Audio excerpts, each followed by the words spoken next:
I know there's a couple of people still drifting in, but welcome everyone. This is our Youth Futures Foundation panel on youth unemployment and particularly the place-based approaches we can take to tackling it. So if that's not the breakup you signed up for, you best escape now before they seal the doors. So I'm Luke, I'm from IPPR North.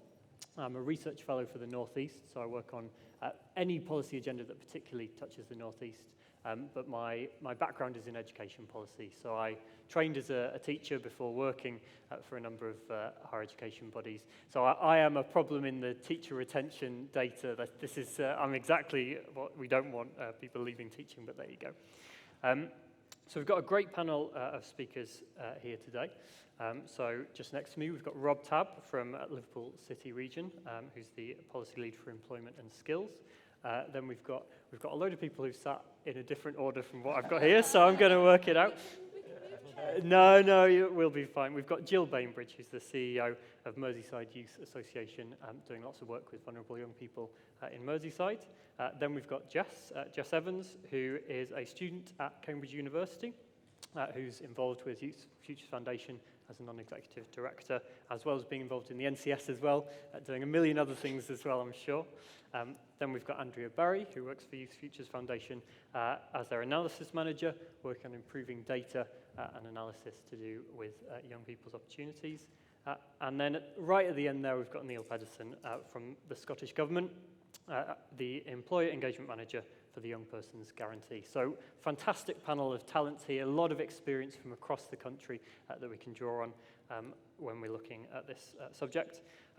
And it's such an exciting time for education and skills as well.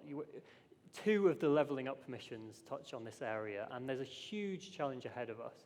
But this is such a policy area where there's so much happening locally, so much happening through devolved administrations, mayoral combined authorities, lots of work happening on green skills, lots of discussion happening about lifelong learning, the lifelong loan guarantee that's coming in, hopefully in 2025. So huge amount of potential here in this space. And obviously a really important challenge as well, making sure that our young people, no matter where they're growing up, have access to the same opportunities and are able to succeed. And of course, Youth Futures Foundation, as I'm not from them, I can say that they're doing a fantastic range of work already. The Connected Futures agenda, bringing together, joining up services for young people, lots of research, lots of funding going on, so fantastic range of work there as well. In terms of the format, we'll just have a half-hour discussion here around some of those central questions, and then we'll move to a Q&A from the floor. I'll stick to my teacher training and I'll pick on people if you're not raising. No, I won't do that. But hopefully we have a good discussion, and then we should be closing at 2:30 as well. Please do keep tweeting along. I don't know if Twitter still exists, if it's collapsed at this point, but yeah, please do tweet along on the hashtag about how fantastic our panel is, and particularly how fantastic the chair is. You know, got to say that. So let's open up to our central question, which is, you know, the challenges and opportunities of place-based approaches. And if we go down the line, I know Neil's got a presentation, so we'll leave him to last and he can do his PowerPoint. But if we start off with Rob to give us an overview, what do you think the challenges and opportunities are? Okay, thanks, Luke. I'm also part of that teacher retention stats as a qualified teacher who's no longer teaching. That was a long time ago. Afternoon, everyone. It's great to be here. I think there's four things in terms of opportunities. If we do opportunities and then challenges, I think firstly there's a sense about being able to cohere and make sense of delivery locally. There's a whole range of different initiatives and programs and voluntary activities and support in place. But simply being able to draw that together and have a focus for that, I think makes a huge difference in all of that. I think secondly, you can more easily organise around the needs of young people and employers as well. I think too often too often I think we've tended to go away from perhaps more of a sales approach in terms of here's the service that I can offer you, rather than looking and saying what's the service that you need at that level, or what are your needs and how can we help to address those needs, recognizing we may not necessarily be the right person to do that. I think thirdly, we can make linkages again between some of those job opportunities and young people who are looking for work, and making sure that we've got some of those pathways and those progression pathways in place. And then fourthly, and I hope Jill will say this, we can tailor and evolve support as and when it is needed as well. So rather than just saying, here's what was contracted in the programme 3.5 years ago, so here's what will be delivered, we can evolve that out in all of that. And just two challenges, if I may. One, absolutely the funding flows. It's bonkers in terms of how many different types of funding that take place. I say this regularly. I start every year trying to simplify the skills system, and I think every year I make it more complicated somehow. But at some point we need to take a step back and say, actually, how do we make sense of all of this? And I think there's some opportunities for us there. I think secondly, we talk about place as if everyone knows what place or where they identify with place as well. I think we need to recognise that different people associate with different places at different levels as well. So there are some areas sometimes when it makes absolute sense to be doing some stuff on the city region basis. There's some stuff where it makes sense to do on a local authority footprint, on a neighbourhood footprint, or on a very small group area, on that hyper-local approach. And we need to have all of those in our tool bag. I wouldn't want you to think that, from a combined authority perspective, that we're saying everything needs to be at city region level. That's not absolutely the case. We need to have a differentiated approach. If I can I say subsidiarity? I think I can actually say it. But that sense about that you go to the lowest, most sensible level to be able to do stuff is something that I think we still need to evolve and work more at. Yeah, and I think that one of these key questions when it comes to devolution is that point about how just having the powers doesn't mean you have to use them. You can be the one who allocates, and combined authorities have a huge role in convening people and bringing people together and working out who's best placed to do that. So that's really powerful. And I think the point about simplifying funding is something that a lot of combined authorities are talking about across a lot of different policy areas at the moment. It's a real challenge, and hopefully the government can move on that. Jill, interesting to hear from the same part of the world whether you have a similar sort of... Just whatever I said.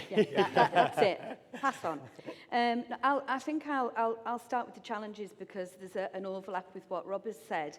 Absolutely challenge what place is. Place, we've called it, I'm long in the tooth enough, it's been called locality, it's been called area-based grants, etc.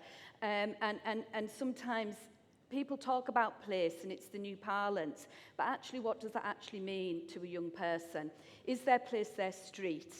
Is their place the kind of area that they live in? Is it their city? It certainly isn't their city region because they don't necessarily identify it. If you're a Scouser, you're a Scouser. You're not part of the city region. So we really need to have to shift our language a little bit sometimes when we talk about place, because actually what we're talking about is community. And community is absolutely key to connecting with young people. And that might be their geographical community, but it might also be their community of identity.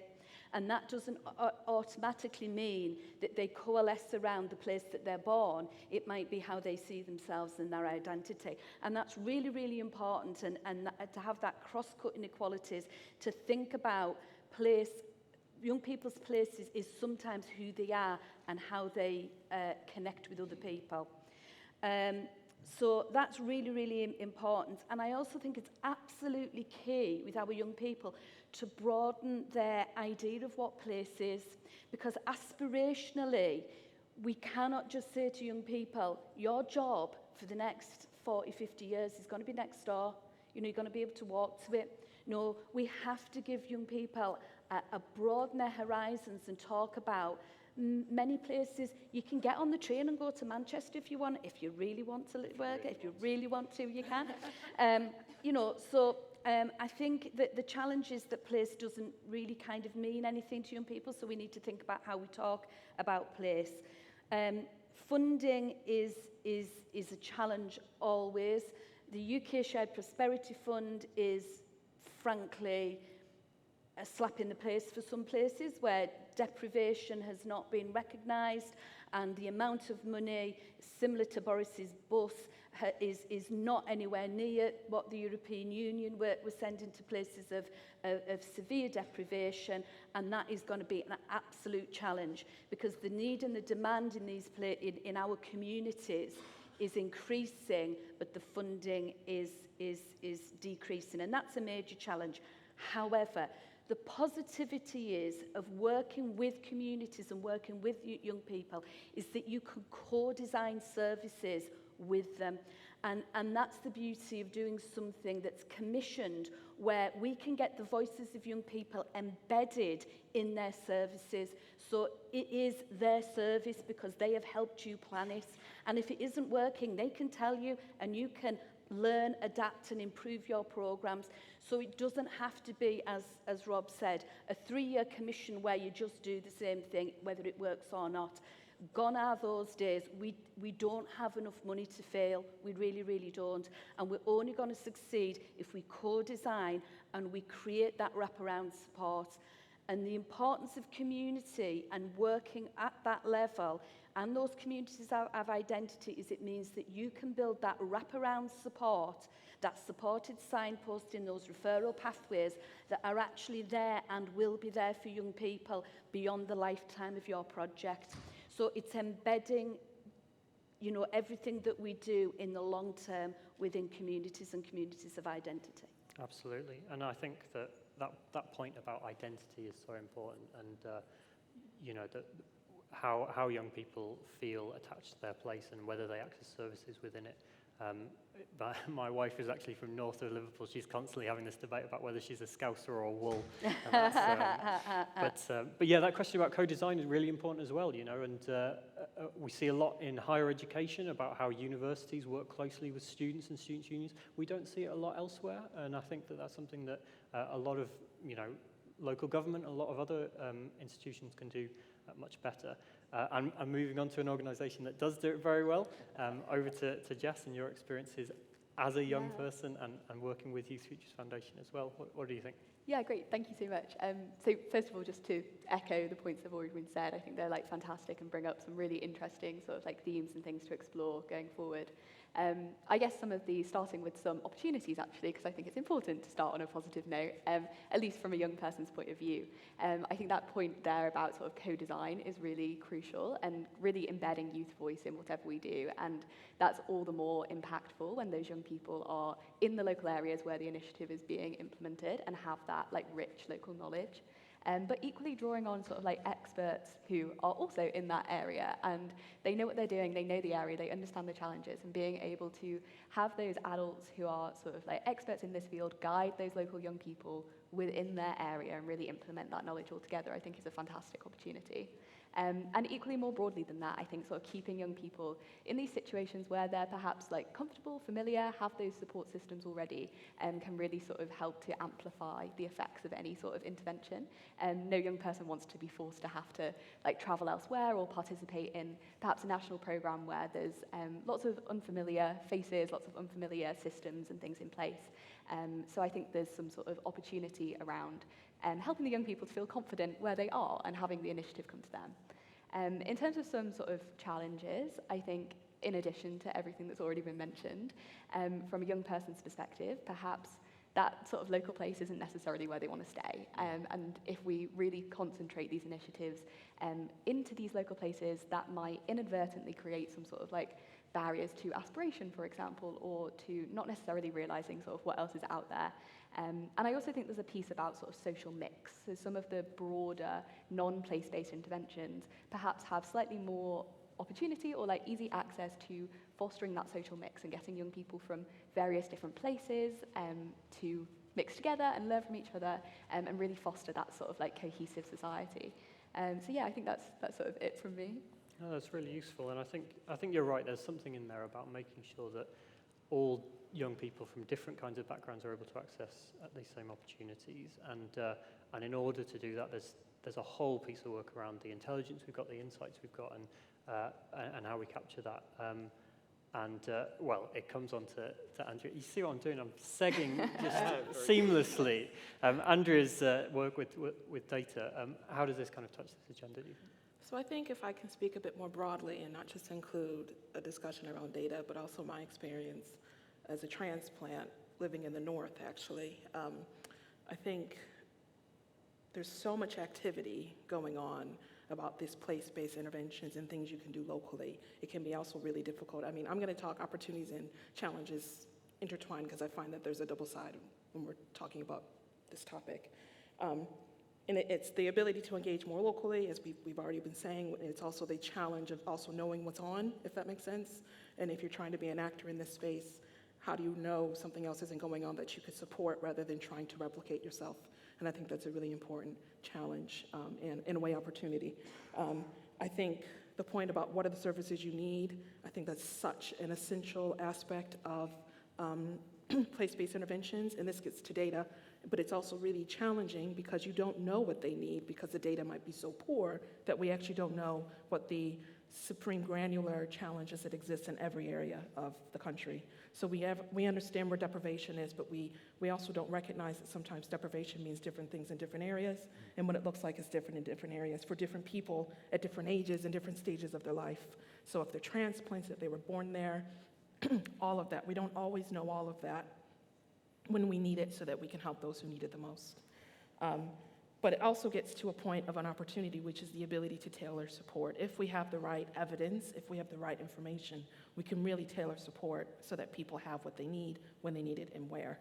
I wrote down some other notes about more like other things to think about what it means to have a place, and it kind of gets back to some research YFF just finished, and we just released last week, where we were asking young people about what they think, what influences them when they're looking for employment, and what influences them when they're looking for education opportunities.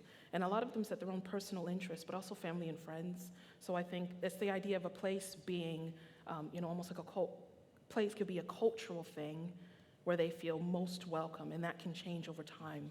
And it might change what influences them over time as well. I think for funding, I'm going to talk about it later, but funding, we're in the middle of a project for Connected Futures, trying to map these funding flows between national, international, to local places in support of the partnerships, but also throughout England. And you're not going to hear me say it's easy. City Ready, Birmingham is doing the work, and it's incredibly hard, and they've been doing a really good job, and I'm really excited to share a little bit of that. But also, again, that's an opportunity and a challenge when it comes to the space. And then I also have to always mention all of the other socioeconomic features and factors that influence a young person's ability to actively participate in the labor market in their area at that time. That includes things like housing, and as someone who lives in the North, transport. I'm always going to mention transport. And I think, but again, housing and transport and education and all of that is also an opportunity because you can have bodies like Transport for the North, you can have Greater Manchester's transport body, you can have all of these local areas that are able to tailor transport that is needed in that area for young people and everyone else in the labor market, from good housing, something that nationally I think the number 10 would struggle to do themselves. So I think that's, again, challenging, but also an opportunity. I think it's fascinating, isn't it? Some of those intangible things that directs young people into opportunities, whether it's the personal interest, whether it's just that feeling welcome, I think is such an interesting point. And we've seen this real generational shift towards young people seeking out jobs in kind of workplaces that are ethically driven or align with their kind of interests socially. So there's a whole range of different factors that influence choice, even if you take out some of those wider barriers that are holding young people back. I've given up trying to seg between different people, so I'm going to move straight over to Neil and your PowerPoint. Yeah, thank you, Luke. So just on the topic of opportunities and challenges within place-based approaches, similar to Andrea, I think the challenges and opportunities need to be looked at together. One of the best examples of place-based approaches in Scotland is the Developing Young Workforce programme that was set up off the back of the last recession. That programme looks to bring employers and schools together so that employers have an easier route into schools to inspire and inform young people about different career pathways that they might like to take. That's delivered by 20 different regional groups. So obviously the strength of those regional groups is that what they can do is, they can really speak to local employers and deliver locally to young people. Again, though, one of the challenges with that is that if you have a national employer who comes along and wants to deliver a national programme, they have to then deal obviously with 20 different regional groups. We are obviously beginning to address that now and saying, okay, look, here's how we're going to do this on a national basis to support those larger employers. But I think it's a case of working out those two different things that work for different employers. Another example, I'm obviously from the Edinburgh area, and one of the things that the DYW group in Edinburgh does particularly well is works quite well with a lot of the different agencies around. So obviously the DWP, the job centres, also some of the local authority programmes come together quite well and deliver really sound employability services. One of the things, though, that I did speak to them recently about was that through the back of the pandemic, they've seen an increase in young people being quite territorial. And as a result of that, what they're seeing in Edinburgh is that having those place-based opportunities only work well when you also have the option of a city centre opportunity as well. Now, I was a bit puzzled about that and asked them a bit deeper as to why that was. What they're seeing in Edinburgh is that these young people want to be a bit more anonymous when they're accessing their services. And what they want to do is try and access those out with the area where it may be that obviously there's a stigma that goes with those services. So to access that, to have that option to do it in a neutral venue such as a city centre as well as their local area seems to be the way that it's been working particularly well in Scotland. Interesting. I wondered whether we could compare the kind of approaches to the youth guarantee that you guys are doing up in Scotland with the work that's happening in the Liverpool City region. Neil, do you want to expand more on yours first? Yes, I can talk a little bit about. I've got a few slides here. Luke's done that introduction. So the Young Person's Guarantee, I thought I'd start off a little bit about the ambition of the Young Person's Guarantee. As you can see on the screen there, the main aim of that guarantee was obviously to ensure that young people in Scotland between the ages of 16 and 24 all have the opportunity to go into work, to university or college, into training, or also a formal volunteer opportunity based on their personal desires. The Young Person's Guarantee was launched in November 2020 as a response to the pandemic, with the aim, obviously, to avoid a really sort of lasting negative legacy from the pandemic. We asked an industry leader to lead the design in July of 2020, and he obviously published his report then in September. In autumn of 2020, we had our first employers sign up to the guarantee, and since then we've been working with local government and that DYW Developing Your Workforce team that I said to deliver this locally. The guarantee builds on strong foundations through the colleges, universities, apprenticeships and third sector partners that we have within Scotland. It's underpinned by a commitment to equalities and fair work. You'll have seen obviously within the ambition that we mentioned there, fair work, and that really is an important part of the guarantee. The Young Person's Guarantee aligns with UK government investment in things like DYW Youth Hubs, and also including things like Kickstart and the Youth Offer. The governance of the Young Person's Guarantee, well, what we did was we set up two different groups to help us with ensuring that obviously it was an employer-led but youth-focused guarantee. We've got the Employer Advisory Group, which is made up with a representation from a cross-section of employers who lead on employment-focused developments for the guarantee, and also the Young Person's Leadership Panel, who have 7 different focus areas. At that point, obviously, employers want to show their support, and we're beginning, obviously, to say to us, how do we go about showing that support for the Young Person's Guarantee? Obviously, we had the overarching ambition, but they wanted to show how they could demonstrate they were supporting that. And that's where we created these 5 different asks from. The asks were designed to be relevant to a wide range of employers, so that they were also encouraging small, medium, and large organisations to get behind the guarantee, but also understanding that employers may not be at that point ready to support all 5 of the asks, depending obviously on where they were with the recovery through the back of the pandemic. Considerations that we made when we created these 5 asks were obviously challenges of the then current operating environment for employers, and obviously not wanting to add complexity to the system that they were working in. Building on existing good relationships that I mentioned before from local authorities, colleges and universities. And as I said, ensuring that small, medium, micro and large organisations were all considered. And finally, obviously, we wanted to make sure that the guarantee had an impact. So what we did was we created a sign-up process for the guarantee. We created a pro forma document. Employers would sign up for 12 months, talk about what they were doing to support those asks, and then obviously demonstrate what they were doing now and what they might like to do in the future. What that allowed was those DYW groups that I mentioned before to then work with those employers to say, okay, you're delivering on that ask or this ask, let's work with you to see how we can help you support some of the other asks. As it says there, it's not required to support all 5 asks, but obviously we hoped that we get employers to a point where they could do. To date, our progress has been quite strong. As of October, we had 759 employers signed up to the guarantee, and those young person guarantee employers were offering in excess of 20,000 opportunities. Scottish Government was obviously an early adopter, and we've been working with public bodies to ensure that public sector organisations are also getting involved. The employer engagement approach is built on a no wrong door approach, and as I said beforehand, delivering the young workforce are delivering that in those regional groups, working with those regional employers, but also with some of the national employers as well. We're also underway in developing a series of industry-led sector opportunities plans. Obviously, a number of different sectors have come to us to say that they have skills and labour shortages, and so through Young Person's Guarantee, we are trying to ensure that we can support those different sectors in the way that they need, that addresses the needs that they have. And then finally, really just a slide about some of the early adopters that we had. And as you can see there, you've got public sector organisations and also third sector, large, small, and obviously from all different sectors as well. And that's me. Thank you, Luke. Great, thanks, Neil.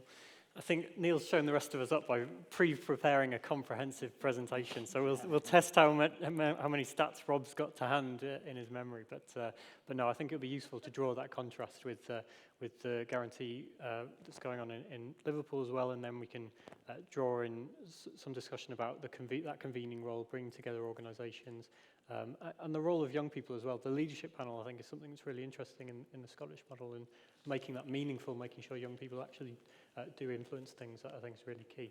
But Rob, over to you. It's fine. I love how the question is just expanded in scope and the expectations have changed, but there we go.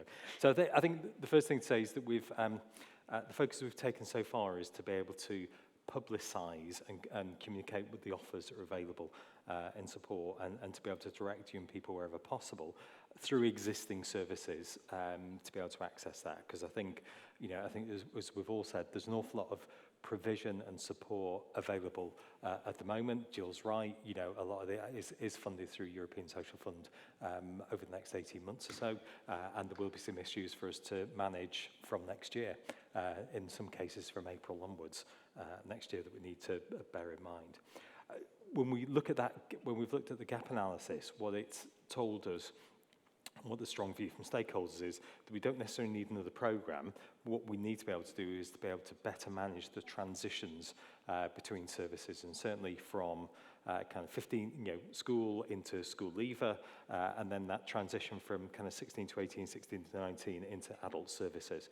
And you see it very much within within mental health services, and that transition between CAMS and adult mental health services. You can often find kind of problems flowing out there. So to have a look at what does a safety net look like to ensure that people who need that support can be directed to where that support is. It's not necessarily about putting an awful lot of other services in place, but directing them to organisations like Jill's who provide those services very, very brilliantly.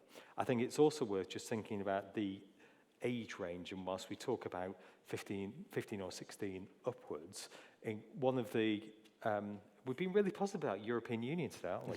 One of the really good things within the Youth Employment Initiative was the ability to go not to 24, but to go to 29. And I think increasingly, to having that longer time to be able to work with young people, I think makes a difference. My youngest was born in 2009, and at the time there was his kids born in 2009 were projected to be the first ones to grow to live to be 100 on average. And the thing that I keep saying to him is, son, don't race into work.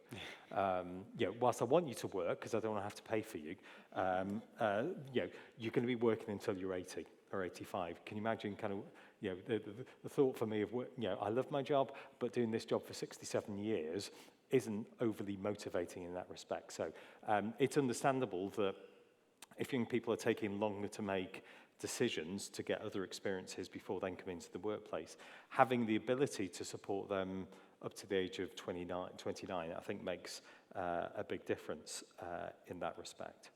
And having, say, some of those transition safety nets in place. Neil's absolutely right around the involvement with young people. We heard that very strongly in the breakfast session as well, from LJ in particular.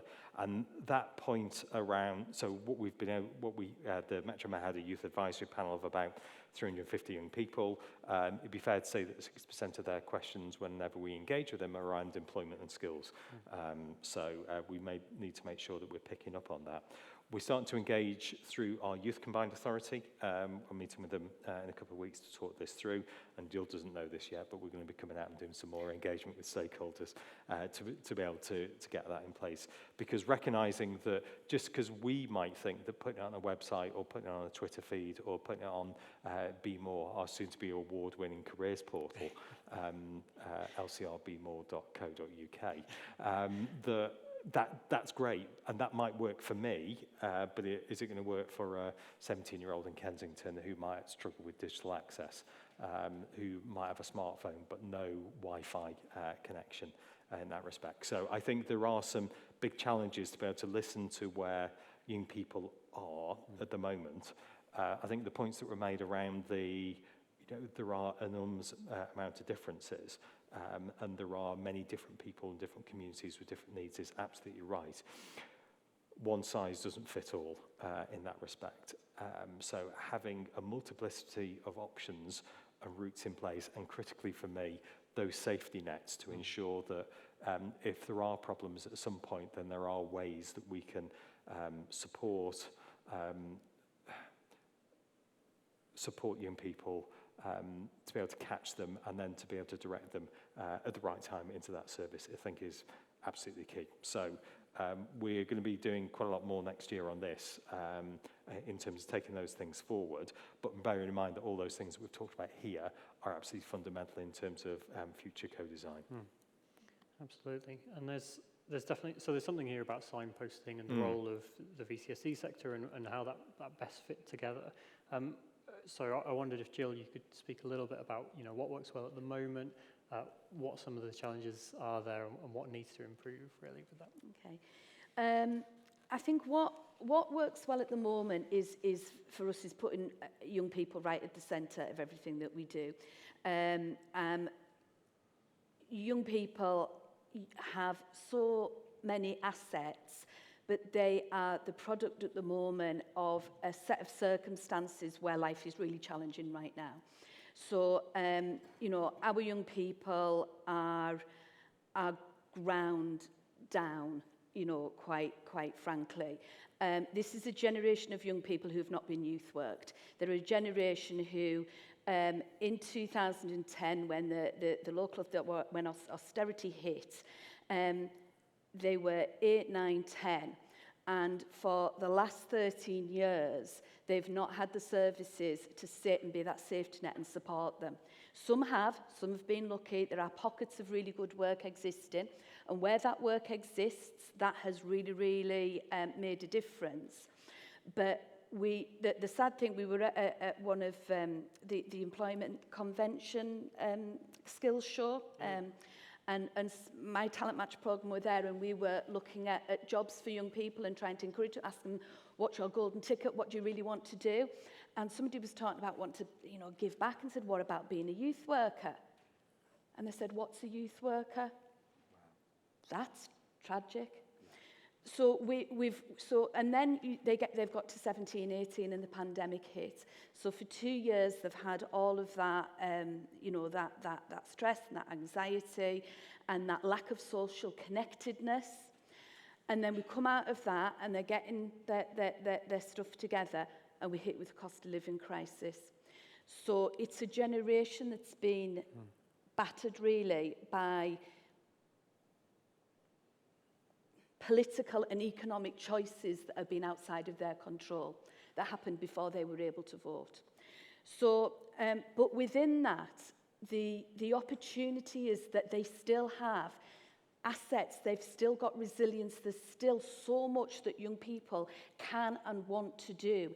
If you scrape the surface, there's ambition, there's still that joy of life and that wanting. It just needs support and it needs brought out. So that person-centred approach, putting the young person at the centre, giving them agency over their own lives, that is absolutely key to any employment programme working. So what we do is we wrap our support. We've got intensive mentors. We do that one-to-one. Every young person's journey looks different, but we know that young people will need mental health support. So for 8 years, we've integrated therapeutic support into our programmes. We also 5 years ago, we put speech and language support in because young people were really struggling with how to communicate. And that was putting them into fight and flight mode, and some young people act out and some young people act in. But that act of how you connect and how you communicate with others and how you communicate in a workplace. And I hate it when they're called soft skills because they are not. They are bloody hard. And they are bloody hard when you have been at home for 2 years during a pandemic. And we need to enable our young people to reconnect and to learn those skills again and be with people. And you can only do that face-to-face. Forget digital. That is really good for some young people. Some young people who have neurodiversity really respond to that, but it has to be nuanced. People need people. And that is the absolute key to making what we do, Talent Match, work, is listening, putting the young person at the centre, nuanced, and wrapping around those skills that enable young people to not just get a job, but be employable and to have aspirations that the job that they're in right now isn't, as Rob said, they're going to be the job they're in 60 years' time. The labour market is going to change and evolve, and we need to skill our young people first and foremost up with the skills to be able to evolve themselves. Sometimes we call it learnacy, the ability to learn in any given situation. If we can equip our young people with those skills, they will fly, and that's what works. There's 2 levels of this, isn't there? There's making sure that you're engaging meaningfully with individual young people and you're working with them as individuals, and then also the collective as well. And that's stuff we talked about leadership panels, the role of youth combined authorities, that co-design element, making sure that actually from the beginning of the process, young people have been involved in shaping it. And the best commissioning recognises that, and recognises that actually that programmes will be nuanced, and sometimes programmes have to take risks, and not all programmes will work for every young person. But we have to be allowed, as we allow our young people to take risks and learn, we need to be able to commission in that way and not be afraid to commission differently. Jess, I wonder what your view is on how that works, both the individual and the collective, in your experience, and also your views as an expert in this space. Yeah, I mean, tough to follow, I think. Everything that's been said is really, really valuable. I think the point about sort of involving young people is, of course, absolutely critical. Like, nothing can be done effectively unless young people are really put at the heart of the services that are ultimately serving young people. But I do think that there's an important need to sort of recognise that, exactly as you've said, young people have been battered a little bit over the last couple of years, and perhaps sort of this added pressure for them to solve it themselves in some way and to be that voice and to continually talk about the problems they've been experiencing and brainstorm solutions is sort of like an additional pressure that they don't really need right now. And whilst it is really important to embed youth voice, there has to be some sort of balance, I think, there, and not necessarily expecting young people to repeatedly reopen those wounds and reflect on their experiences constantly. And also to respect their time and to respect that actually, as much as lots of young people are really willing to sort of give up their time to help these programs, to give their feedback and to offer ideas and share their experiences, ultimately they're trying to do 1,000,001 other things. They've got exams, they're trying to get work experience, they're perhaps working themselves. So really sort of looking when we're perhaps funding these programs, is there funding in order to really support the young people whose feedback we want? Can we pay them, for example, for their time? And not everywhere does do that. And it's something that I think is really important if we really want that meaningful feedback from young people more generally. Yeah, and I think sort of just generally, in my experience, I sort of had a lot of talk about aspirations. That's been something that we've been discussing today. There was lots of people coming into schools and things like that and talking about all the jobs that are available to you, but the like sort of support and skills don't necessarily align with that. So whilst it is really important to let young people know all of the things that are available to them, there also needs to be the infrastructure to sort of match it and really support them in developing those skills that are necessary to access all those opportunities. And to also be careful to not overwhelm our young people with all of these fantastic services. And I think that sort of links back to the place-based stuff we were talking about at the beginning, is how can we make sure that all of these people who are experts in their field and who have been working in it for a while are doing that hard groundwork to create these links and then present it to young people in an easily digestible, manageable, accessible way. Absolutely. And I think that you know, if you're not putting in that work, then it is a certain type of young person who will always access these things, and then you get things shaped by that certain type of young person who has the capacity, who has the resources, who has the money, the time to be able to be heard. Andrea, just before we go to the floor for questions, I wanted to just check in with you about your view on some of the challenges in understanding regional disparities in this. So picking up on that last question about the different types of young people who can engage. What are some of the barriers there, whether it's labour market data, you know, whatever it is? What do you think?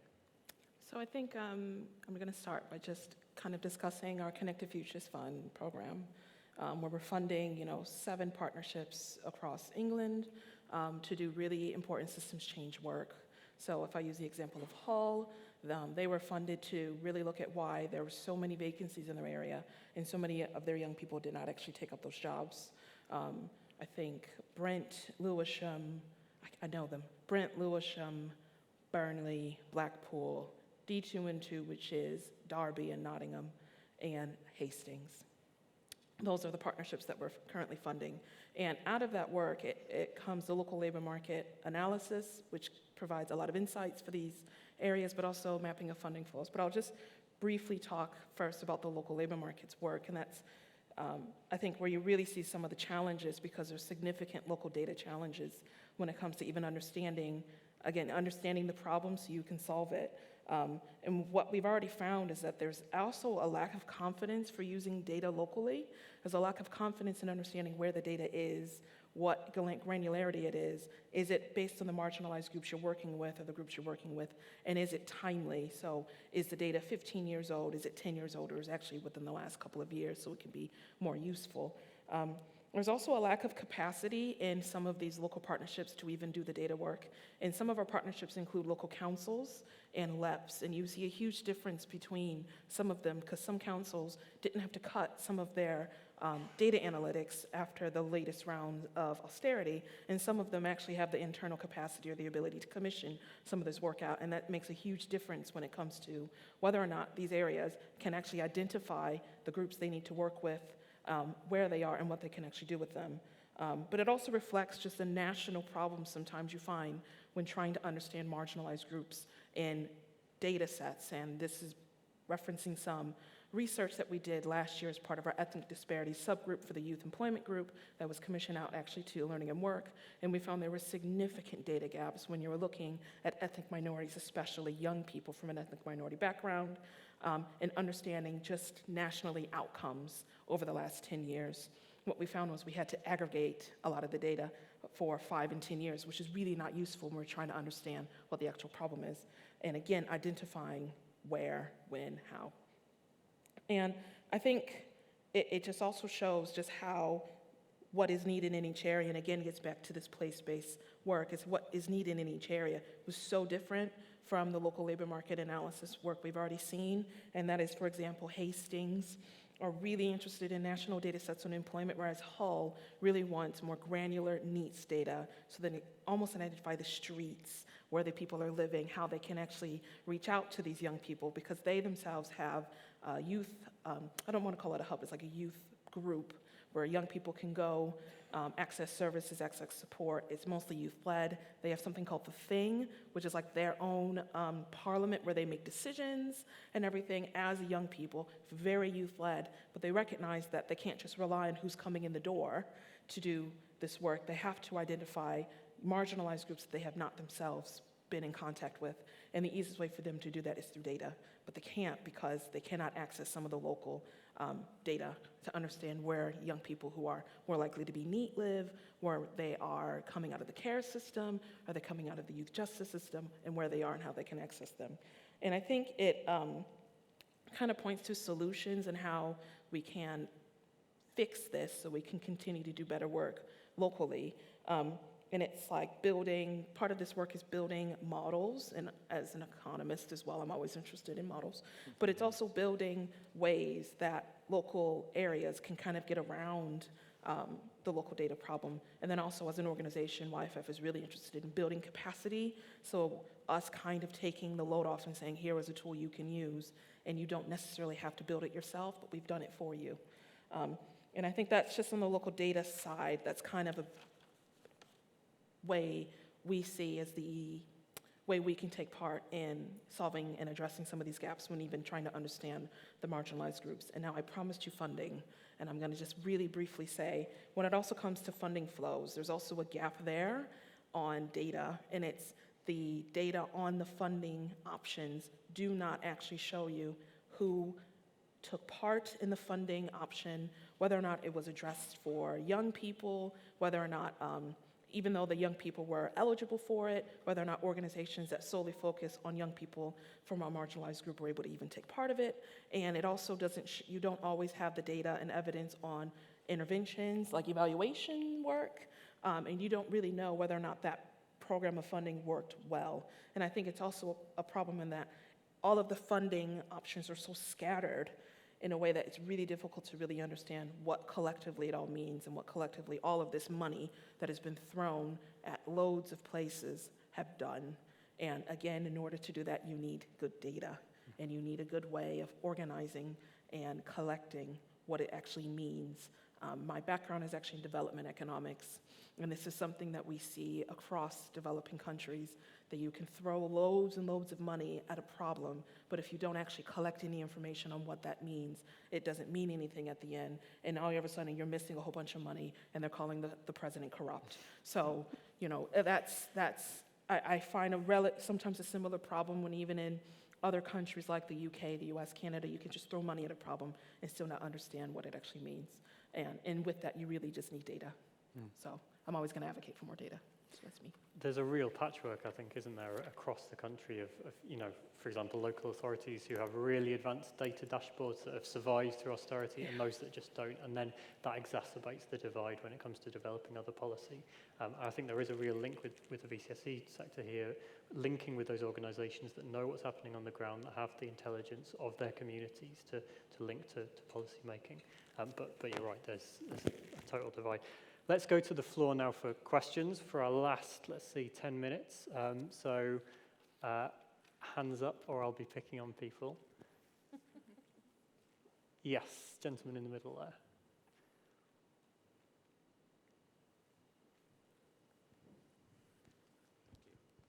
Hi, my name is Olu. I'm from Shebi Alam University, and I'm a PhD student working on youth employment. Where we've been talking about issues surrounding opportunities for young people, I'm particularly concerned about the issues of precarious job, where young people have maybe low pay, 0-hour contract. Do we think this is going to be like a bigger challenge in the nearest future, since most of these jobs are kind of non-progressive from what I've seen so far, where they don't get to like maybe skill up the ladder. And so they're kind of roaming about one cycle from job to job, but they're not kind of progressing up the ladder of employment. Then secondly, I'm trying to see how we can get more young people to be involved in programs like this, because we need more young voices, as we discussed about, but we need more young people participating in programs and employment conventions like this, so not just having them represented, but being participants as well. Thank you. Great. So 2 points there. So on progression within the workplace, should we go to Rob? Yeah. So I think there's a couple of things for me. One is, how are we helping employers to create good quality jobs? I think it's the first thing. It's really interesting when you ask employers about the sorts of jobs that they create, because one person's 0 hours contracted is another person's casual contract. And we need to have that balance, absolutely. But I think there's more that we can do to improve the quality of jobs. I think the proportion is, because you wanted stats, I think it's 1 in 4 jobs in the Liverpool City region are paid below real living wage. And clearly, we anticipate that being more of an issue with the significant cost of living issues that we're facing at the moment. So I think there is more that we can do to improve the quality of jobs, and within the workplace, not just the pay, but also those conditions and how people feel supported in that respect. And in terms of progression opportunities, absolutely. I think there's many different routes that we can take in that. Clearly, the government's decided that the way to deliver in-work progression is through work coaches and Job Centre Plus. There's another 260,000 people going to be brought into conditionality from September 23. The Chancellor has announced this morning. I think there's a question about understanding what people need and what young people need in order to progress. And sometimes that might be skills, sometimes the qualifications, sometimes it might be transport access, sometimes it might be actually digital, and they need, in order to progress, they need to be doing a digital remote work, but it might not necessarily have the place. But other times it might be somebody just saying to them, do you know what, you can do this. And I'm sure that we can all think of many people in our careers, in our lives, who've said, do you know what, you could do this if you put your mind to it. You've got the skills, conferring that value, giving people hope and giving them a pathway, I think is incredibly important as well. So that role around perhaps mentoring support within as part of in-work progression, as well as here's 3 or 4 training courses you might want to go on, I think is critically important. Anyone else want to come in on in-work? Can I just say something as well? I think the lack of progression that you find is also very a sectoral split, and that's something we find in the data. So we know that a lot of young people work in sectors that have very little opportunity for progression, like retail, hospitality, and some young people do this when if they're at uni or if they're in college, just to help supplement their income. And it's also almost like a cultural shift that it's still not okay that they are experiencing very poor working conditions just because they're young. That's something that we almost always see, this idea, well, they'll just get over it because they'll move on. We're actually finding more and more people being stuck. So I used to do research on poverty at Joseph Rowntree Foundation, and we find that this idea of being stuck in poverty, stuck in a role, stuck in a place, starts actually younger than we think. So it starts when they're early 20s, and then they're just there for a long time. Things happen, they might have children, whatever happens, and they're just stuck. And so when we talk progression, it's not only just in-work progression, it's everything else around where you feel stuck at an employer because they actually offer you some relatively good opportunities. They offer you flexibility, and you don't find that every employer in that space offers the same thing. So you stay in the same role at the same pay for a very long time. And this actually usually happens, quite often happens to women when they find that they need that flexibility. And again, it starts very young. So I think it's a question about this in-work problem. The idea of a good job actually isn't just for young people, because we find the outcomes, the lost income, the lost opportunities aggregate over a very long time, takes a lot out of the economy, takes a lot out of local economies, and it takes a lot out of essentially future wealth for the family. So I think it's such a vital thing to discuss. Maybe we always hear that employers don't want to hear this right in before a recession or during a recession, but it's almost like we can't keep doing the same thing over and over again when it comes to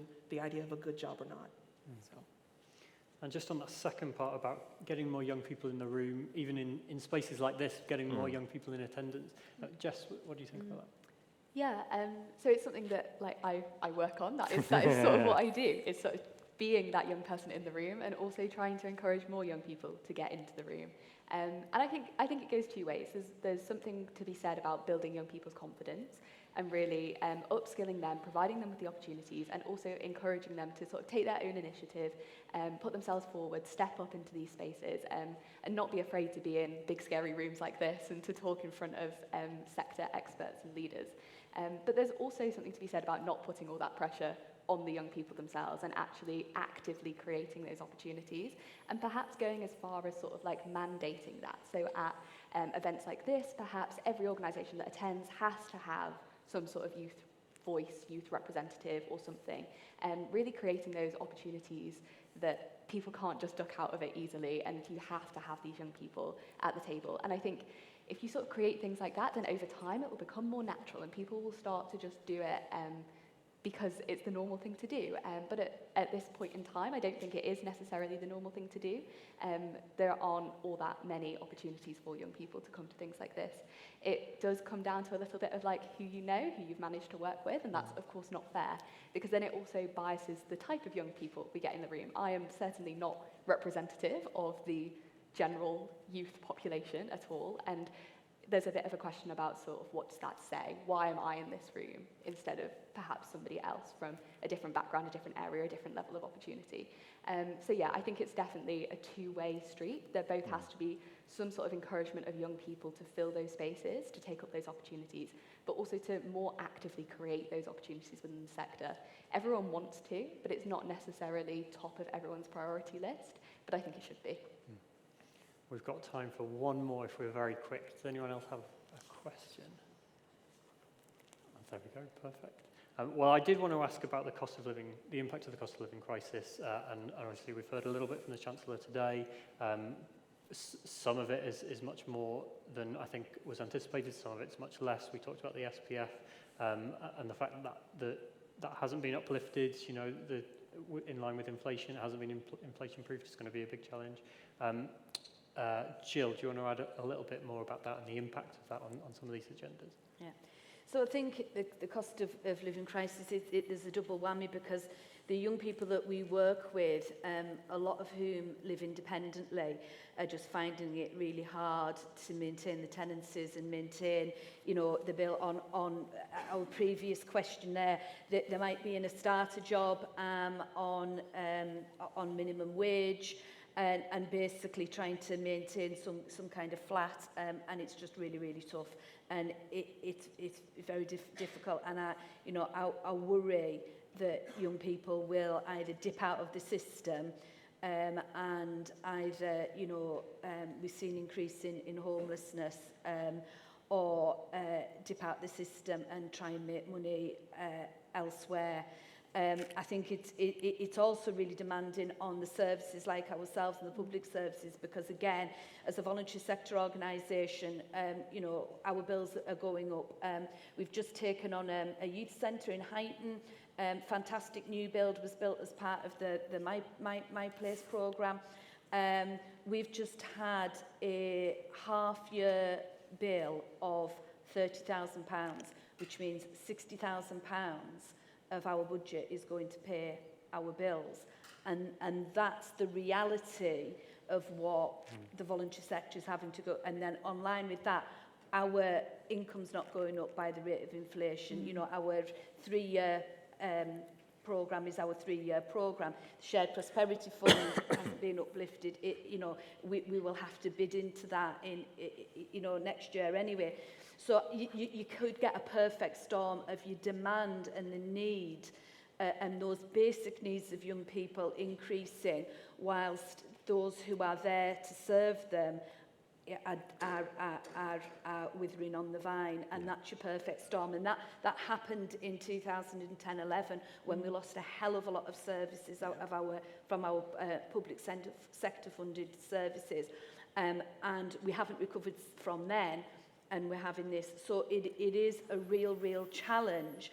However, again, it's about doing what we can do and doing the best that we can with what we've got, and ensuring that we are well connected with our local and community services so that we can create that wraparound support for those young people. So we might be offering one part of the jigsaw, but we might need to take them by the hand and take them to Citizens Advice Bureau and sort out other parts. It has to be wraparound.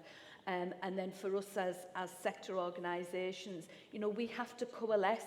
We have to give strong messages.